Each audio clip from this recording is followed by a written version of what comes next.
Welcome into One-on-One with this guy right here, Jeff Dantzler. We have a very special guest, the First Lady of Georgia football. I've known her since the fall of 1999, the one and only number 3, Mary Beth Lycett, smart, as beautiful on the inside, probably even more beautiful on the inside as she is on the outside. MB, I appreciate you taking the time with us today. I know you're incredibly busy. Think back. Now, for me, it was almost 30 years ago. For you, 21 years ago. Different, of course, because you were an elite athlete coming in. But with school starting now, do you remember what was going through your minds when you started classes and started in on campus here in Athens? I remember my mom and daddy dropping me off and dad calling me saying my mama cried the whole way home. And then I had to tell him that I cried their whole way home too. It's just sometimes change is hard, whether it's good or bad. And, it didn't take me long to know I was in the right place though. Georgia is such a special place. And I think what makes the situation that we're in right now with you and Kirby so special is that this is where you guys have always wanted to be. And this was his dream job. And here you are back here in Athens.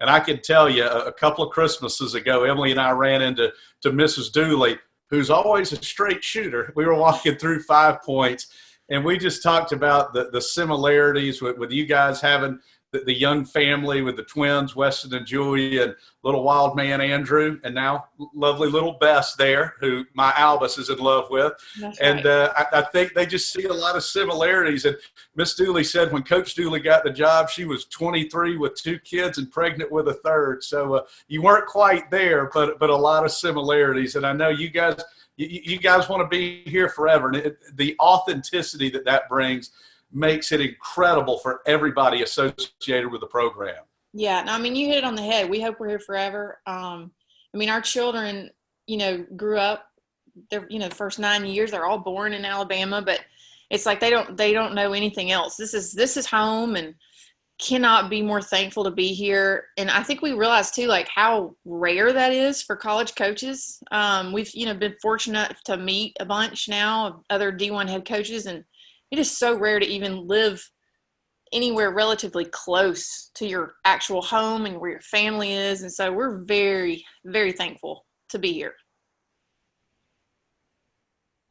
Now, Mary Beth, you guys have done so much. And just last week, we had the Giving Day for the Kirby Smart Family Foundation. I want to brag on that for a little bit and have you talk about it. But over 70 charities, raised over $350,000 this year for different charities around the state and around Athens, and coming right up on that $1 million mark. So I want to commend you and congratulate you on everything that you guys have done with that. It's absolutely incredible. Well, thank you. I appreciate it.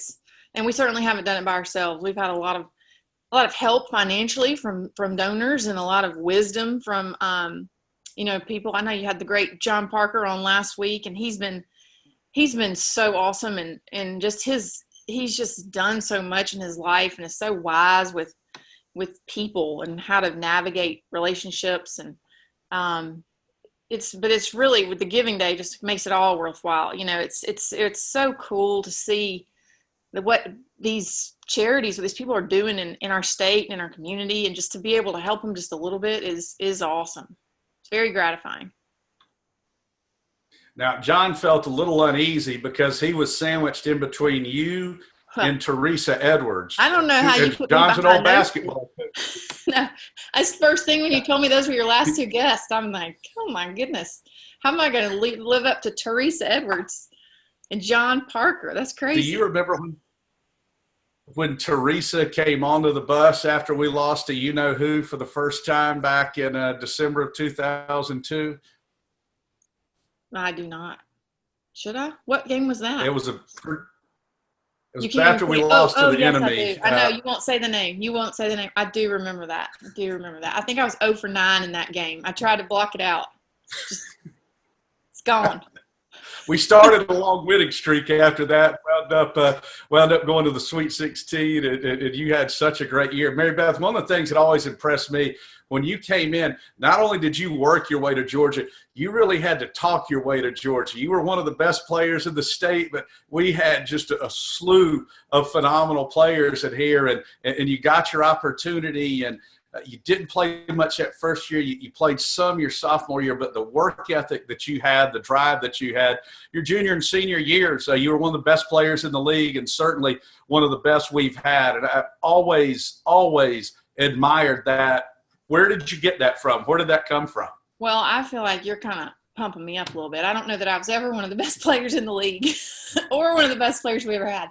But I do think I'm very hardworking, and that, I think I realized that as soon as I got here. I'm not going to be the most talented player on the team. With Coco and Kelly and Tweet kicking my tail every day, it was a pretty quick realization. But, Michael Schaefer was here at that time. He recruited me, and kind of he was always kind of good cop when Landers was bad cop, and Michael would say, just keep working, just keep working, just keep working. So I think I realized I'm going to have to earn every single second of playing time. And that was great. So then by the time my junior year, when all those guys were gone and the new crop of freshmen came in, it was like, no.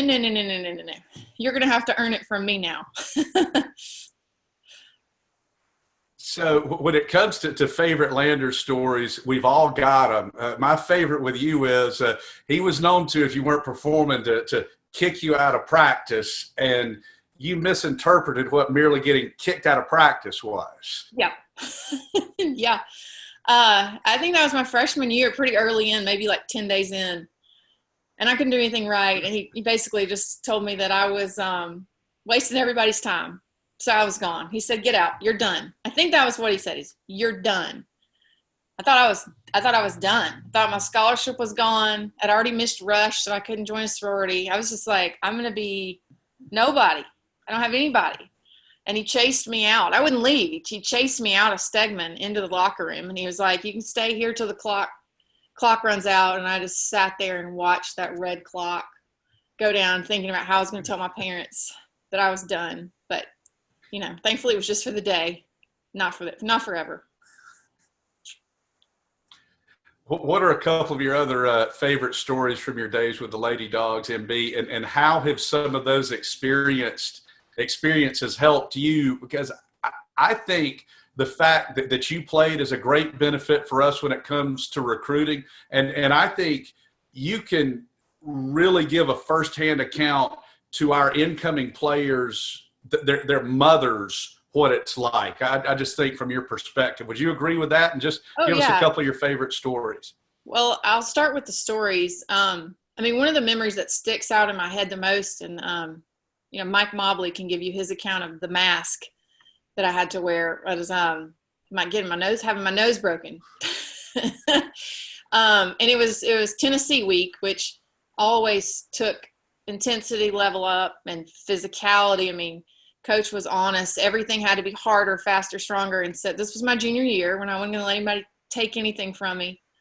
We had a freshman that played my position, and she caught a ball in the wing, and I took the elbow right to the nose, and it didn't bleed at all. I just remember standing up, and it immediately was like a grapefruit on my face. And I was like, oh my gosh. We had to go huddle back. We were running this drill where coach would give us 3 plays, and we had to go run them, and went to the circle. I'm like, what happened to my nose? And he says, it's broken. All right, we're going to run Chicago high post. Did not even skip a beat. And then Tawana McDonald, who's one of my favorite people ever, says, Marsha, Marsha, Marsha, like the Brady Bunch story when she gets But I have such vivid memories of him just being like, it's broken. Okay, now we're going to run. Da, da, da, da, da. And I'm just standing there like, Anyway, they got me fixed up. I played the next day. Always got to keep. Oh, I know you did. And you had it was like a raccoon mask or the Lone Ranger. Awful. It was, those are uncomfortable, aren't they? Oh, it was awful hot. I mean, it affects your periphery. And Mike Mobley sent me when all the masks and face coverings came out recently. He sent me a text and said, "Don't make me have to go in the vault for pictures of the mask." You're a trailblazer. That's right. That's right. So your days playing, and I know, listen, every college athlete, when you're on the bus, on the plane, there can be some card games going on and all this. You're a shrewd card player. I'm sure that's helped you. But between stuff like that and with the recruits, mamas, even if you got a 280-pound 5-star, that's their baby that's about to go away.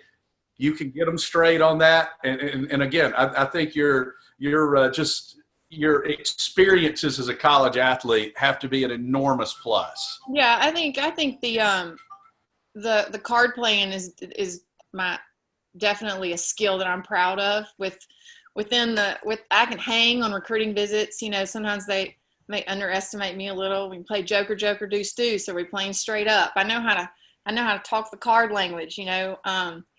But I think more so just being, like you said, just being a mom. That's how I relate to him. You know, I cannot imagine sending my kids to college yet. I mean, we're 6 years away from sending 2 at one time. And I think about that every time I'm like, these are their babies. These are their children. And, you know, we just want to make sure they know that we're going to love them and it's going to be hard. But, you know, we're going to take care of them.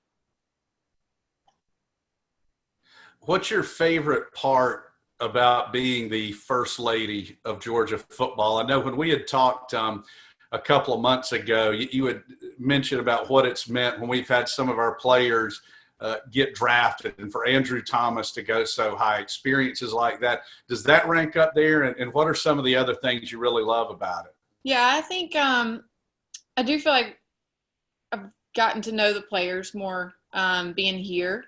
I don't know if that's because, you know, I'm married to the head coach, or if it's just a different dynamic. I'm not sure. There's definitely a lot of perks. There's a lot of stress being the head coach as well. I mean, you know, I'm always stressed for him, not from, you know, I just feel powerless a lot of the time, and just want things to go right. But gosh, there's so many great things, but the players would have to be right at the top, just feeling like so proud for them when they go, and you know they're going to do great things.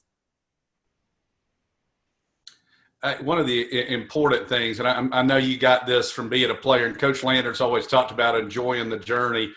We all freak ourselves out. Like outside of my parents, I've loved Georgia longer than anything in my life, and we all want those ultimate goals at the end. But boy, when you do get a big win, you've got to enjoy it. And I remember that great 2017 season when we beat Missouri to go 7-0, and we had an open day.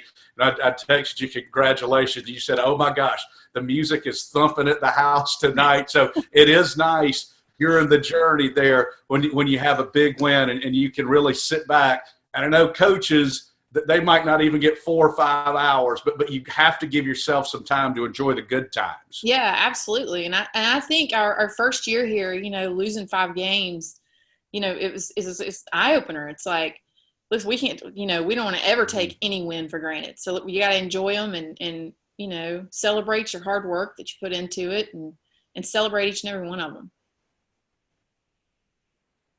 When I was interviewing Kirby before one of the Sugar Bowls, I said, you know, Coach Rick's last game at Sanford Stadium, we beat Georgia Southern in overtime.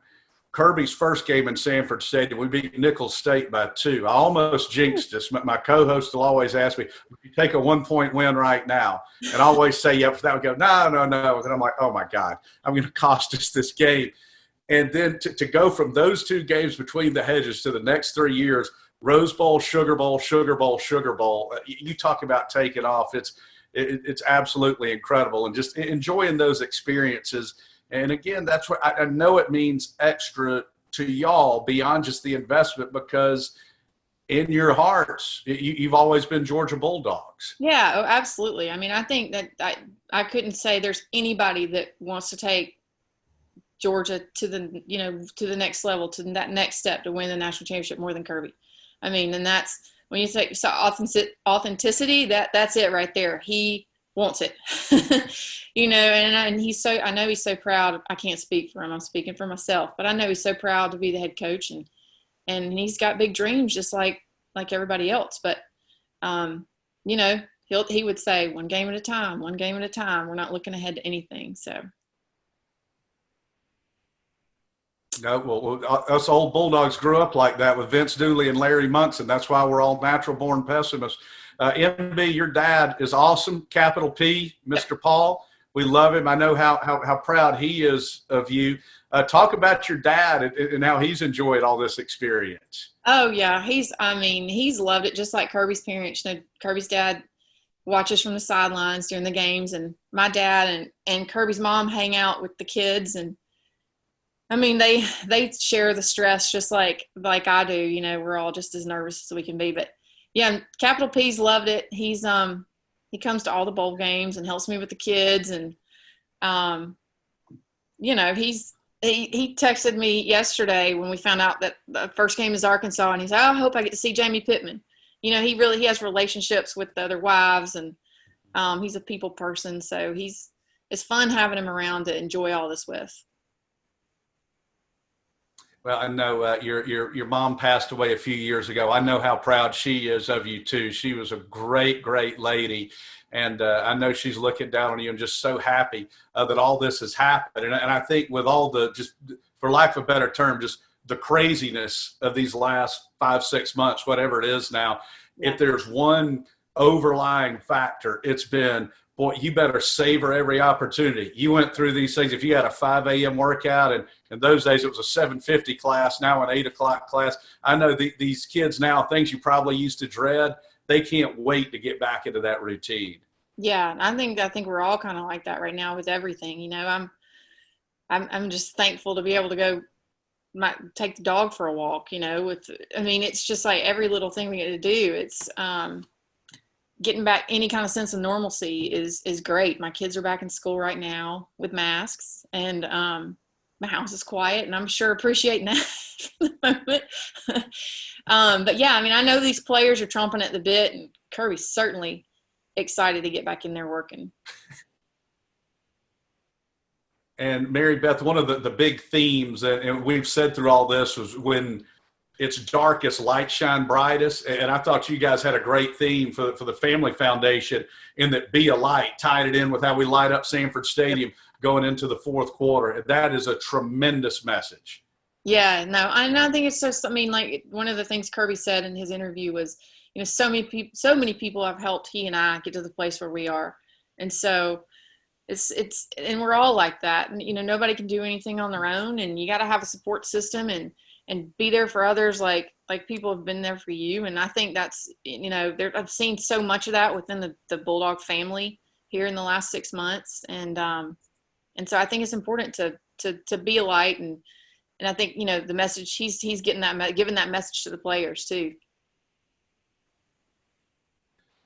The rumor is, and I know you're excited, I know Kirby's excited to be back out on the field, because the rumor is at the Athens Country Club, he's been the Tasmanian devil on the pickleball court. So not being around the players until practice finally started back. To say he's chomping at the bit, is that an understatement? He's definitely been very excited to get back to work. Yes, I think we had some very intense pickleball matches this summer.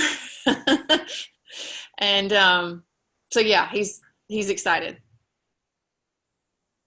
How about I talked with Kirby back in April, and he said there'd been some pretty intense basketball games too, when maybe at least one of the kids, I don't know about adults, with the 5 of y'all had stormed off the floor, or stormed off y'all's driveway basketball court. Any truth to those rumors? Yeah, there were some.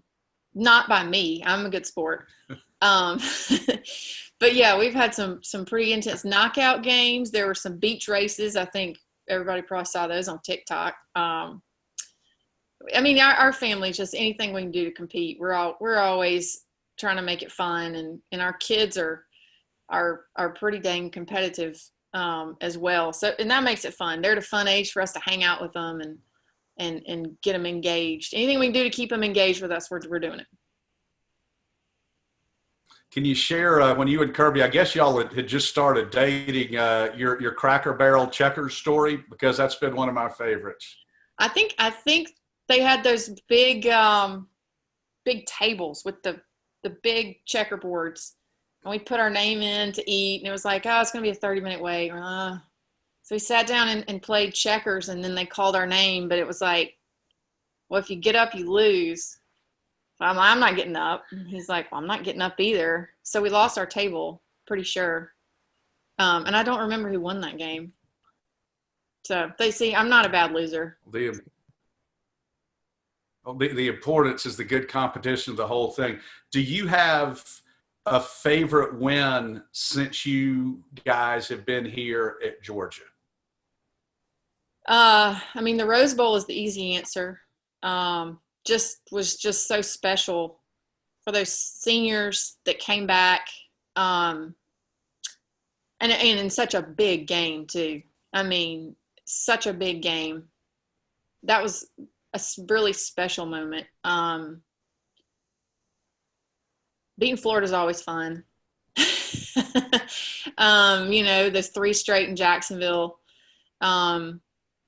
But like I said, I don't think we take any of them for granted. They all add up singularly to mean something at the end of the year. But yeah, I think that Rose Bowl one was just really, really special group of kids. And I think seeing how much it meant to them made it even more special for us, and I know for the coaches. What's your favorite memory from your playing days here in Athens? That would be my last home game wearing the black uniforms, which, by the way, I tried to find an old jersey to wear for you today, and I left them all at the lake. I thought you would have liked that. But we wore the black jerseys at home, and I think it was the round of 32, and we were down to 7 players. Sherelle Baker was hurt, and we were the underdogs and beat Rutgers at home. And I just remember we were up by enough that coach took me out with like 45 seconds, and I got, like my little time to have the ovation, and he hugged me, and I was like, huh, I've done something good. It's taken me 4 years, but it was a special moment. We had a really big crowd, and that was a special team. That was a special team. Made it to the Sweet 16, and the last shot you ever hit was a 3 from the top of the key in the pit in Albuquerque, New Mexico, to cut it down to 3 points. And I'll never forget that either. And then a couple of years later, you and Kirby met, and the rest is history. Here you are. What a journey. And we started this talking about when you started school in the fall of 1999. If somebody would have told you then that in 21 years your husband's going to be the head football coach at Georgia, what in the world happened, right? Yeah. No, I didn't date athletes in college. So it took me a long time. I would have never. What's crazy that my first ever Georgia game, maybe not my first ever, but when I went on came on my recruiting trip, and it was the Auburn game, 1997. So Kirby would have been playing, and of course I had no idea. It was freezing. I just remember Coach. It was just Landers and me and my dad, and we were all just freezing. But I didn't want to leave. It was like the first big Georgia game that I'd ever been to, and I just remember the atmosphere, and I'm like, I'm sold. I'm done. When can I come? Now, does Kirby ever say, oh, yeah, she came to the game, she was checking me out, No. she had her eye on me the whole time? No. No, I certainly didn't have my eye on him then, and I don't think he had his eye on me then either. So that's all fine and good. MB, you're the best. I know how busy you are, and since Albus is in love with Bess, and I'm glad she's okay. She had a little bit of a scare, but you've got a great first dog as well there. We love Bess. Yeah, we had a run-in with a copperhead this weekend. She second time actually she's done that. So she just little puppy sticking her nose where it doesn't belong. But she's good now. She's back to her normal self. Well, Mary Beth, we appreciate it so much. This was a lot of fun. Sometimes 20, 25 minutes can drag. Sometimes it can fly by. That seemed like that was about 5 minutes. That was terrific. That was fun. And I'm just so happy for you. So happy for you and for Kirby and for the kids and everything and for y'all's family. And so proud of you. Can't wait to get it started out in Fayetteville, Arkansas. I know. Very excited. Go Dogs. Mary Beth Lycett Smart, the greatest first lady in the land. MB, we love you. Thanks again. All right. Thanks, JD. Appreciate it.